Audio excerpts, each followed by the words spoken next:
영어 회화 공부의 핵심은 반복입니다. 어린아이가 새로운 언어를 배울 때처럼 영어 회화도 자주 듣고 말하는 과정을 통해 자연스럽게 익혀야 합니다.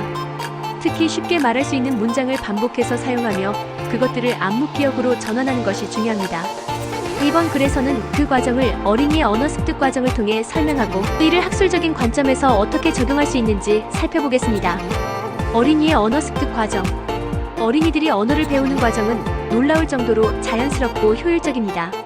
연구에 따르면 어린이는 태어날 때부터 특정 언어의 소리를 구별하는 능력을 가지고 있으면 이를 통해 점차 언어를 익히게 됩니다. 아이는 언어를 습득하는 초기 단계에서 대부분 모방을 통해 언어를 배우고 반복적인 노출을 통해 새로운 단어나 문장을 기억하게 됩니다. 이때 아이는 단어와 문장을 이해하기보다는 그 자체를 소리로 기억하며 점차 의미를 파악하게 되는 것입니다. 반복을 통한 안무기억의 형성. 영어 회화에서도 마찬가지로 가장 중요한 것은 반복입니다. 학술적으로 보면 언어는 반복적인 사용을 통해 안무기억 임플리선 메모리로 저장됩니다. 안무기억은 우리가 의식적으로 기억하려고 하지 않아도 자연스럽게 저장되는 기억입니다. 예를 들어 How are you? 나 What's your name?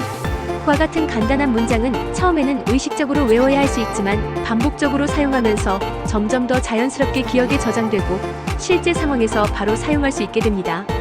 이와 같은 안무기억은 우리가 생각하거나 분석하지 않고도 언어를 사용할 수 있도록 돕습니다. 즉 반복을 통해 언어의 직관이 생기고 문장 구조나 단어가 자연스럽게 떠오르는 과정입니다.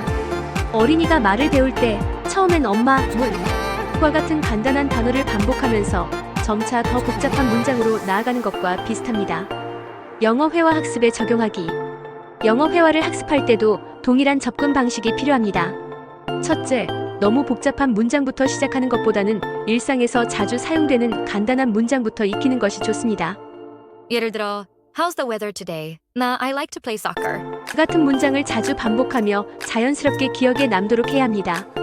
둘째, 문장을 반복할 때 단지 외운다는 느낌보다는 이를 사용한다는 의식적인 태도가 중요합니다. 예를 들어 친구나 선생님과 함께 회화 연습을 할 때 그 문장을 실제로 사용해 보면서 머릿속에서 자연스럽게 그 문장을 떠올릴 수 있도록 하는 것이죠. 이를 통해 실제 상황에서 그 문장이 자연스럽게 떠오르고 말할 수 있는 능력이 생깁니다. 셋째, 발음과 억양도 함께 연습해야 합니다. 언어는 단어와 문법만이 중요한 것이 아니라 그것을 어떻게 표현하느냐가 중요한 요소이기 때문입니다. 어린이가 처음 언어를 배울 때 발음에 집중하면서 점차 그 소리와 억양을 정확하게 표현하는 것을 배우듯이 영어 회화도 발음과 억양에 신경을 써야 합니다. 결론. 영어 회화는 단순히 문법을 외우는 것이 아닙니다. 중요한 것은 반복을 통해 문장을 자연스럽게 안무기억으로 전환시키는 것입니다.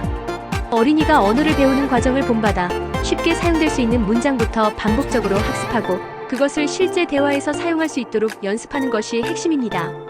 그렇게 되면 어느 순간 자연스럽게 영어를 사용하는 자신을 발견할 수 있을 것입니다.